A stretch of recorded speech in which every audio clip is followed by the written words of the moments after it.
आज की वीडियो हम करने वाले हैं क्लास 12 केमिस्ट्री केमिकल काइनेटिक्स के इंपॉर्टेंट क्वेश्चन। इससे पहले हम अपनी वीडियो में कर चुके हैं इलेक्ट्रोकेमिस्ट्री के सॉल्यूशन के, बायोमोलिक्यूल्स के सभी चैप्टर के हो चुके हैं। 2 चैप्टर हमारे ऑर्गेनिक केमिस्ट्री के बचे हैं। तो अगर आपने वो वीडियो नहीं देखे तो वीडियो को जाकर देखें। सभी क्वेश्चन जो इंपॉर्टेंट है आपके एग्जाम में आने की प्रोबेबिलिटी है। अभी मैं आपका इंग्लिश का पेपर भी लीक करूंगा कि कैसे आपको इंग्लिश के पेपर में करना है, और केमिस्ट्री का पेपर भी बताऊंगा कि कैसे आपको करना है, क्योंकि आप कम टाइम में और अब हमें प्रैक्टिस करनी है। ठीक है। सो टेलीग्राम ग्रुप का लिंक नीचे डिस्क्रिप्शन में दिया हुआ है। टेलीग्राम ग्रुप को ज्वाइन करो, क्योंकि बहुत अच्छे अच्छे स्टडी मटेरियल आपकी प्रैक्टिस के लिए टेलीग्राम ग्रुप पर डाले जा चुके हैं। नोट्स हैं, फॉर्मूला शीट है, इंपॉर्टेंट शॉर्ट नोट्स हैं, तो उन सभी क्वेश्चन को आपको करना है। ठीक है। सो वीडियो को स्टार्ट करते हैं। आज की वीडियो में करने वाले हैं केमिकल काइनेटिक्स के इंपॉर्टेंट क्वेश्चन, और इस क्वेश्चन का पीडीएफ का लिंक नीचे डिस्क्रिप्शन में दिया हुआ है। पीडीएफ लिंक को डाउनलोड करो, पीडीएफ को डाउनलोड करो और अच्छे से प्रैक्टिस करो। पीडीएफ में कोई एक्सेस की दिक्कत आ रही है तो टेलीग्राम ग्रुप को ज्वाइन कर लो, वहां से पीडीएफ को डाउनलोड करके अपने अच्छे से प्रैक्टिस करो। सो वीडियो को स्टार्ट करते हैं। ठीक है। सो फर्स्ट क्वेश्चन है आज हमारा for the reaction A to B the rate of reaction जो है वो 3 टाइम्स हो जाता है। ठीक है ना। आपको एक रिएक्शन दी है ए से बी तक हो रही है, जिसमें रेट ऑफ रिएक्शन जो है वो 3 टाइम्स हो रहा है। बिकम 3 टाइम्स मतलब रेट जो है वो 3 टाइम्स हो रहा है। ठीक है ना। व्हेन द कंसंट्रेशन ऑफ ए, अगर आप ए की कंसंट्रेशन को बढ़ा देते हैं 9 टाइम्स, अगर आपने ए की कंसंट्रेशन को बढ़ा दिया 9 टाइम्स, कंसंट्रेशन क्या होती है आपकी, ये वाली कंसंट्रेशन होती है, ये रेट होता है। ठीक है। उसको 9 टाइम्स कर दे तो what is the order of reaction, order क्या होगा आपकी रिएक्शन का। ठीक है ना। आपको ऑर्डर बताना है रिएक्शन का। What is the order of reaction, तो सबसे पहले दोनों के रेट लिख लो। रेट ऑफ ए रिएक्शन का क्या होगा, R1 इक्वल टू के A N x power x. ठीक है ना, क्योंकि कंसंट्रेशन ए की तो ए ही है, और R2 में उसने बोला कंसंट्रेशन को बढ़ा दो 9 टाइम्स। क्वेश्चन में बोला गया इंपॉर्टेंट क्वेश्चन है 2 मार्क्स की, इंक्रीज कर दो 9 टाइम्स। ठीक है। तो R2 इज इक्वल टू हो गया के ए 9a की पावर x। ठीक है ना। 9 है क्योंकि 9 को कंसंट्रेशन बढ़ा दिया। दोनों इक्वेशन को 2 को 1 में से डिवाइड करो। Divide equation 2 to equation 1। Equation 1 और 2 को आपको डिवाइड करना है। ठीक है ना। तो दोनों को डिवाइड करोगे तो R2 अपॉन में R1 हो गया, के ए 9a की पावर x, के ए की पावर x। ठीक है ना। रेट आपको दे रखा है बिकम्स 3 टाइम्स, तो 3 कर दो रेट ऑफ को, 3 टाइम्स हो गया रेट। अब इसमें से इसको काटोगे, ये कट हो गया आपका, ये कट हो गया, x सेम रहेगा और x से x हो गया, तो 9 की पावर x आ गई। अब आप 9 को कैसे लिख सकते हो, 3 का स्क्वायर, स्क्वायर है ना 3, तो 3 की पावर इधर तो आ गई 1 और इधर हो गया 3 का स्क्वायर का x। ठीक है ना। अब पावर को ले लो कि ये कट चुके हैं आपके। ठीक है ना। तो ये हो गया 2x is equal to 1। 2x is equal to 1 होते ही यहां पर आपको ऑर्डर बताना था। क्या पूछा है क्वेश्चन में, ऑर्डर, तो ऑर्डर को ले लिया x इज इक्वल टू आ गया 1/2। सो ऑर्डर आ गया हमारा, हाफ ऑर्डर की रिएक्शन है 1/2। इंपॉर्टेंट क्वेश्चन है, एग्जाम में आने की प्रोबेबिलिटी रखता है, और 2 मार्क्स में क्वेश्चन पूछ लिया जाता है। तो ऑर्डर निकालने के लिए बहुत सारे क्वेश्चन आते हैं इसमें। ऑर्डर, मोलिकुलरिटी का डिफरेंस और फर्दर न्यूमेरिकल्स भी आपके बहुत सारे इंपॉर्टेंट हैं। आरएनएस इक्वेशन के एक्टिवेशन एनर्जी के, तो उनको आपको करना है। आपका question number 2, for the reaction a plus B is equal to P. एक रिएक्शन दी है a plus B is equal to P, the rate is given by, rate हमें दे दिया r इज इक्वल टू के ए की पावर 1/2 b की power 2, और what is the order of reaction, order निकालना है हमें। तो सबसे पहले आपको पता होना चाहिए ऑर्डर क्या होता है। सबसे पहले जो गिवन है क्वेश्चन में वो लिखो, रेट दिया और रिएक्शन दिया। ऑर्डर होता है पावर का सम। ठीक है ना। तो कंसंट्रेशन की जो पावर होती है उनका सम, जो भी होती है रिएक्टेंट साइड की। ठीक है ना। तो इसका सम जो हमें ऑर्डर दिया है, sum of powers of concentration of the reactant, तो ऑर्डर होता है ये। तो आपको क्या करना है, दोनों की रेट की पावर लेनी है। एक तो ये लेनी है और इनका ये, जैसे कि अगर ये x है या y है तो ऑर्डर जो होगा वो होगा x प्लस y की फॉर्म में। ठीक है ना। तो हमने दोनों की पावर का सम कर दिया, क्या आ गया 5/2 आ गई आपकी पावर। ठीक है ना। ये मोस्ट इंपोर्टेंट क्वेश्चन है, ऐसे ऑर्डर में पूछ लिए जाते हैं। कभी कभार एमसीक्यू में भी आता है, 2 मार्क्स में, 1 मार्क्स में, दोनों पार्ट बन के आ जाते हैं क्वेश्चन कभी कभार ऐसे पार्ट में। ठीक है ना। नेक्स्ट क्वेश्चन है question number 3, express the rate of reaction in following terms. आपको रेट ऑफ रिएक्शन लिखनी है। ठीक है ना। तो रेट ऑफ रिएक्शन क्या होती है, चेंज इन कंसंट्रेशन। सबसे पहले आपको रिएक्शन दिया N2 + 3H2 is equal to 2NH3, 2013 का क्वेश्चन है, 2 मार्क्स में ये भी क्वेश्चन पूछा गया है। सबसे पहले आपको पता होना चाहिए कि आपका जो रेट ऑफ रिएक्शन होती क्या है। ठीक है ना। आपको रेट ऑफ रिएक्शन में लिखना है, express the rate of reaction in following term.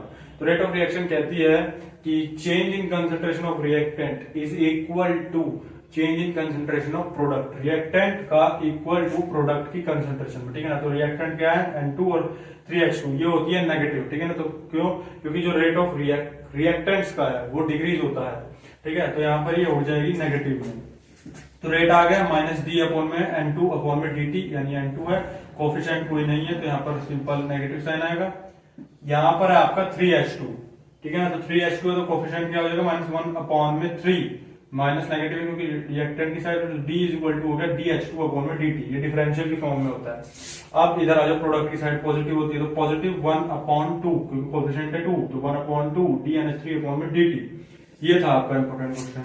और एक मैं आपको टिप्स दे रहा था कि ऊपर वाले क्वेश्चन में आपको जो भी आंसर आप निकालते हैं, जैसे न्यूमेरिकल क्वेश्चन में, तो आपको उसको बॉक्स में करना है। ये प्रेजेंटेशन टिप्स है, ऐसे अच्छे मार्क्स मिलते हैं और एग्जामिनर को पता लग जाता है कि बच्चे ने अच्छे से कर रखा है क्वेश्चन को, ठीक है ना। तो ये क्वेश्चन इंपॉर्टेंट है, इन क्वेश्चन को 100%। सो नेक्स्ट क्वेश्चन है, अब आपका क्वेश्चन है आइडेंटिफाई द रिएक्शन ऑर्डर।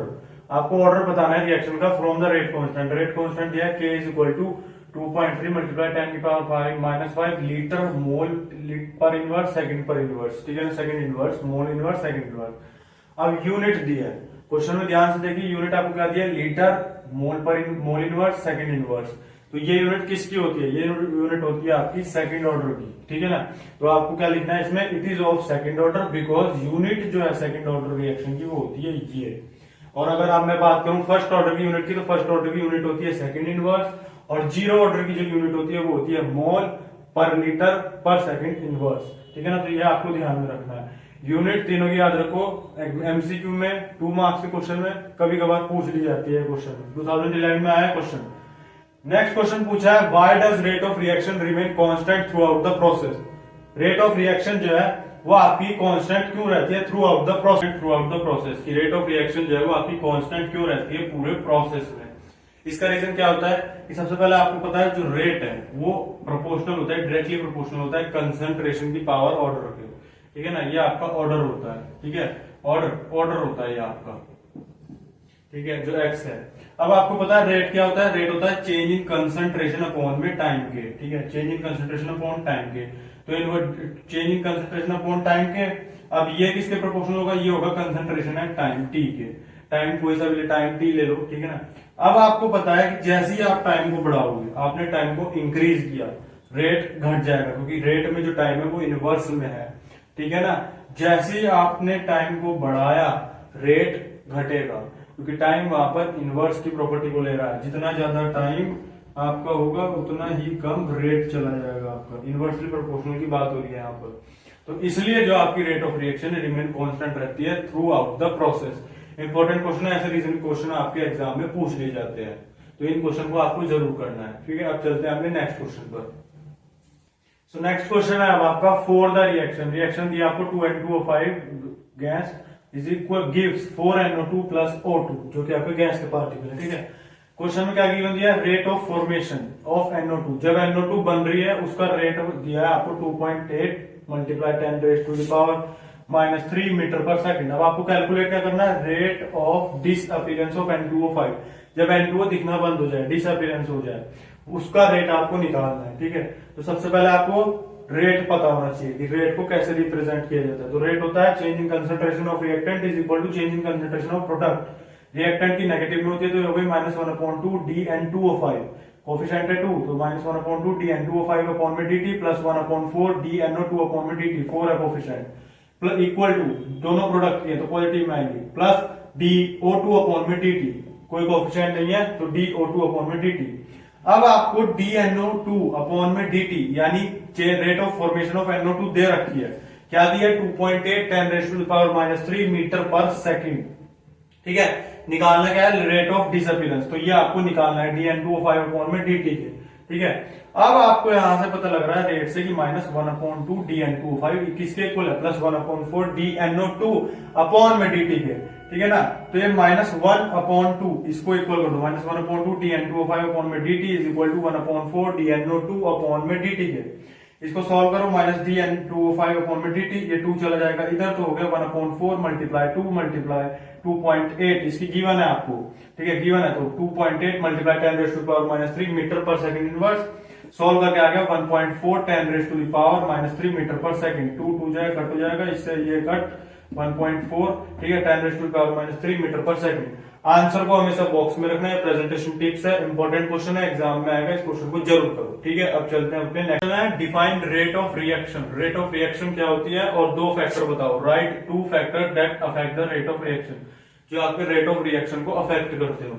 तो सोल्यूशन आंसर आपको बताना है, क्या देना है इसमें कि रेट ऑफ रिएक्शन क्या होती है। सबसे पहले आपको पता है रेट ऑफ रिएक्शन क्या होती है। रेट ऑफ रिएक्शन होती है change in concentration of reactant, reactant की change in concentration of reactant और प्रोडक्ट की और रिएक्टेंट की change in concentration in unit time. एक यूनिट टाइम उसको हम कहते हैं अपनी रेट ऑफ रिएक्शन। जब आप आंसर लिखोगे ना बोर्ड में, तो ये पूरी जब लिखोगे तो उसमें आपको खाली रेट ऑफ रिएक्शन को अंडरलाइन करना है।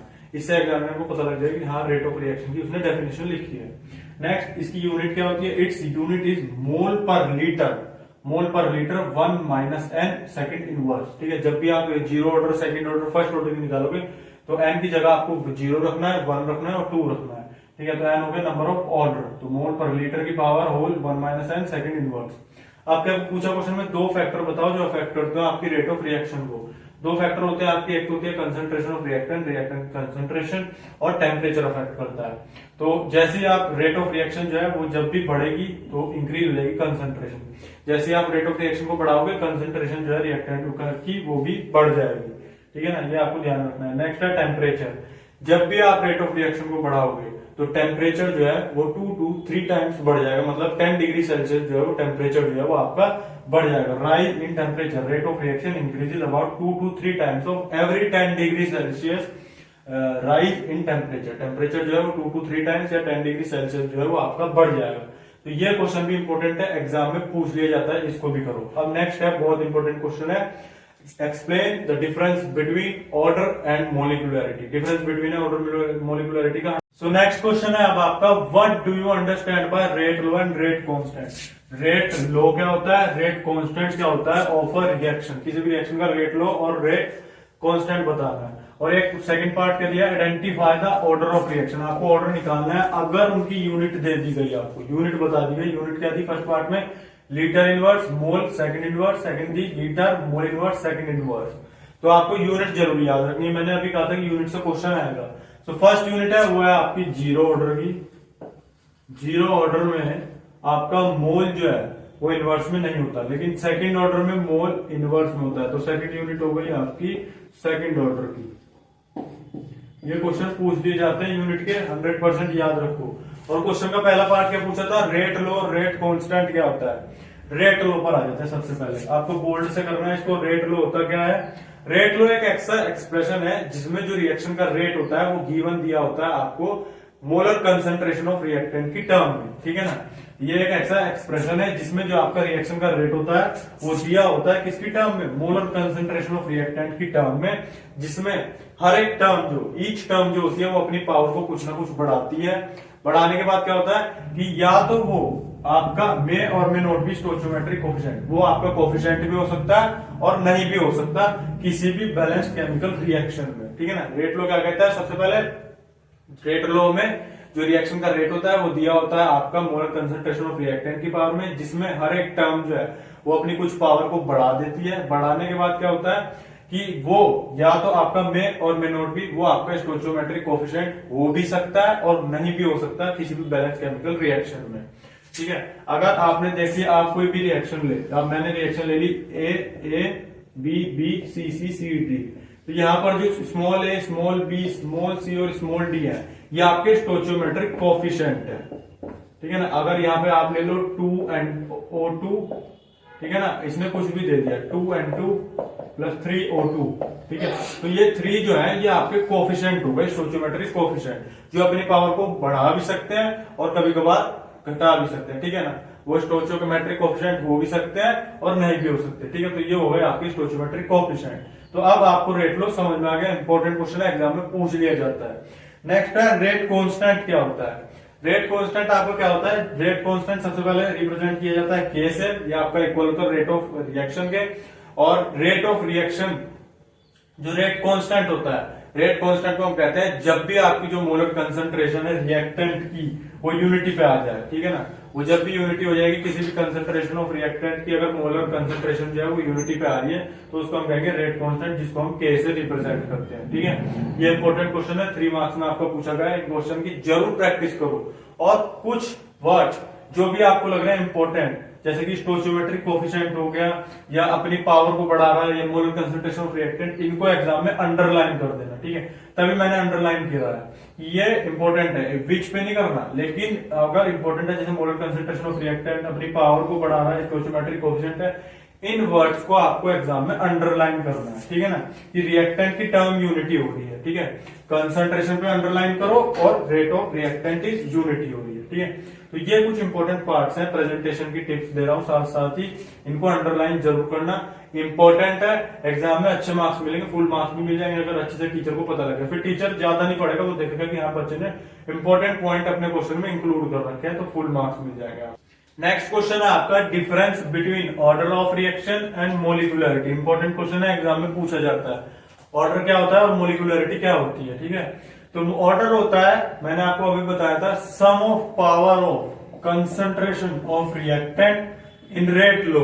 रेट लॉ के एक्सप्रेशन में जो भी सम ऑफ रिएक्टेंट की पावर है उसका सम होता है। जैसे कि मैंने रेट लॉ का एक्सप्रेशन लिया, के ए की पावर 1 बी की पावर 2, तो ऑर्डर क्या हो गया 1 + 2, थर्ड ऑर्डर हो गया, ठीक है। नेक्स्ट पॉइंट क्या है, ऑर्डर जो है वो हमेशा या तो आपका 0 होगा, होल नंबर भी हो सकता है, नेगेटिव भी हो सकता है और कोई फ्रैक्शनल वैल्यू भी हो सकती है, ठीक है। ये 2 पॉइंट आपको ध्यान में रखना है, डिफरेंस बिटवीन पूछा जाता है टेस्ट में भी और हर जगह बोर्ड में आया हुआ है, बहुत टाइम बाहर आया हुआ है। अब आते हैं मोलिकुलरिटी।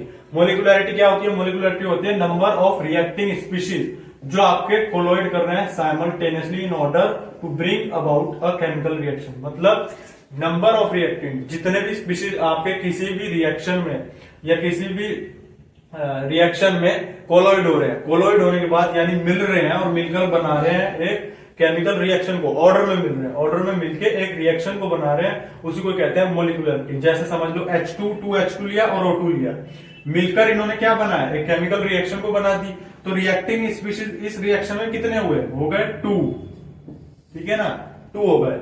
ये हमेशा होल नंबर की वैल्यू देगा, जैसे कि हो गया 2, ठीक है ना। तो मोलिकुलरिटी क्या हो गई, 2 हो गई। लेकिन जो ऑर्डर है वो सम दे देगा पावर का, तो डिफरेंस है दोनों में, ठीक है। ये हमेशा होल नंबर होगा और ये नंबर ऑफ रिएक्टिंग स्पीशीज जो आपकी केमिकल रिएक्शन को करवा रहे हैं कोलोइड होने के बाद, साइमल्टेनियसली ऑर्डर में कोलोइड होकर बना रहे हैं, ठीक है। इंपॉर्टेंट क्वेश्चन है, एग्जाम में आने की प्रोबेबिलिटी रखता है। नेक्स्ट क्वेश्चन ग्राफ का क्वेश्चन है, मोस्ट इंपोर्टेंट क्वेश्चन है। ग्राफ के क्वेश्चन आपके एग्जाम में 100% आते हैं और 100% ये भी आएगा। For a chemical reaction R से P बन रहा है, द वेरिएशन, आपको एक वेरिएशन दिया है ग्राफ का, कंसंट्रेशन R में और वर्सेस टाइम T में। कंसंट्रेशन और टाइम T में आपको एक ग्राफ दिया है, ये ग्राफ है जिसमें नीचे तक की तरफ कोई स्ट्रेट लाइन आ रही है आपकी R में, कंसंट्रेशन और टाइम में। आपसे क्वेश्चन में क्या पूछा, ऑर्डर को पता करो और what is the slope of curve. Slope क्या होगा कि इस कर्व का, ठीक है ना। तो सबसे पहले आपको ऑर्डर पता होना चाहिए। अगर आपने ग्राफ अच्छे से देखे अपने बुक में, तो ये जो है आपका ग्राफ आ रहा है वो आ रहा है आपका 0 ऑर्डर का ग्राफ आ रहा है, ठीक है ना, 0 ऑर्डर का ग्राफ आ रहा है। और स्लोप निकालने के लिए आपको सबसे पहले पता होना चाहिए स्लोप का, तो इसकी जो 0 ऑर्डर के लिए होती है वो होती है R, concentration equal to -KT + R0 के, -KT + R0 के। अब आपको निकालना है स्लोप, तो स्लोप के लिए हम इक्वेशन कौन सी लेंगे, y = mx + c के, वेयर m इज स्लोप। तो m किसके इक्वल आ गया, -k के। तो स्लोप क्या देता है, इसका स्लोप जो दे रहा है वो दे रहा है -k, तो स्लोप हो गया -k के इक्वल, ठीक है। इंपॉर्टेंट क्वेश्चन है, ग्राफ के क्वेश्चन आपके एग्जाम में पूछे जाते हैं, तो इन क्वेश्चन को जरूर करिएगा। चलते हैं आप अपने नेक्स्ट ग्राफ वाले क्वेश्चन है आपका। नेक्स्ट क्वेश्चन जो है वो है for a chemical reaction, reactant से प्रोडक्ट बन रहा है और वेरिएशन दिया आपको कंसंट्रेशन ln यानी log R का वर्सेस टाइम T प्लॉट आपको दे दिया, ये रहा ln R यानी log R का दिया है और log R में कंसंट्रेशन दिया log R में और T में दिया है टाइम। तो ये आपका ग्राफ है। सबसे पहले आपको क्या करना है, ऑर्डर बताना है। तो अगर आपने ग्राफ पढ़ा होगा अच्छे से अपनी बुक में, तो ये आपका फर्स्ट ऑर्डर का ग्राफ है, ठीक है ना।